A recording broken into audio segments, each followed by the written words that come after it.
Okay, we're down at Portbradden. Sad story of Portbradden, and what I feel is the most unwelcoming story of a small hamlet in Northern Ireland. This is the north coast, absolutely stunning views,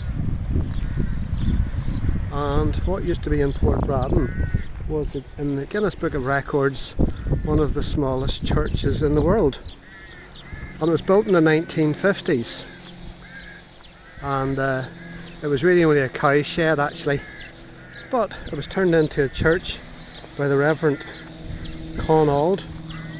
He was a retired clergyman.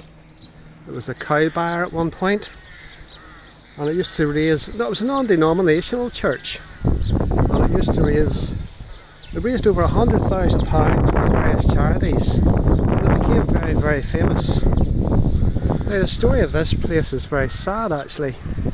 This is the location of where it used to be. It used to be behind this new build here, this new building. And what happened was it was actually, there was very few things that was popular during Northern Ireland and the Troubles. Very few touristy things, and this was one of them. And unfortunately, there was a Moyle councillor who objected to all the tourists coming to see this smallest church, and he tried his best. It got listed because it became so famous, and he did his utmost to get it delisted, and he was unsuccessful for many, many, many years. But then he managed to get his wish, and the thing became delisted, which means it wasn't protected anymore.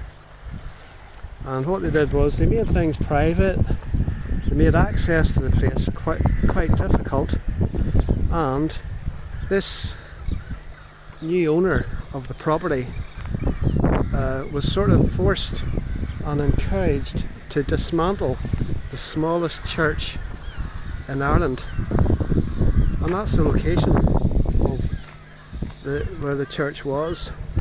And it's a terrible story of the selfishness of a few people getting a whole world famous church delisted.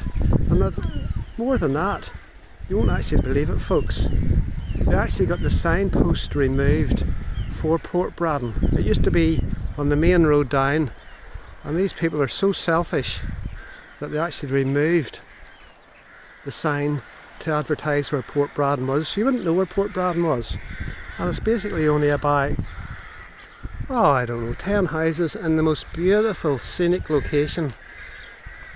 And in that, just behind that building there, was the smallest church in the world, and even the 4-star general from America came, and it was a site of marriages and celebrations, and it was a key tourist point. But as you can see, it's quite limited in its access, and they've actually made this wee harbour there.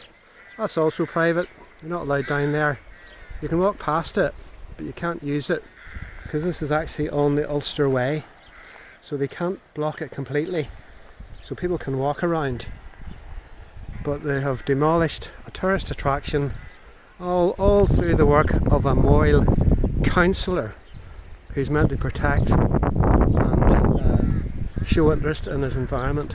So there you go, folks, that's a councillor for you. It was demolished in I think it was 2017, not that long ago. He worked for years to get it delisted, managed to get it delisted, and then encouraged the new owner of this property here, it's the new build, to knock it down for health and safety reasons, because he pretended it was too dangerous for all the people to come up and down these wee roads. Shocking. Well done to the Moyle councillor and a success in demolishing one of the smallest churches in the world. Lovely area, terrible people.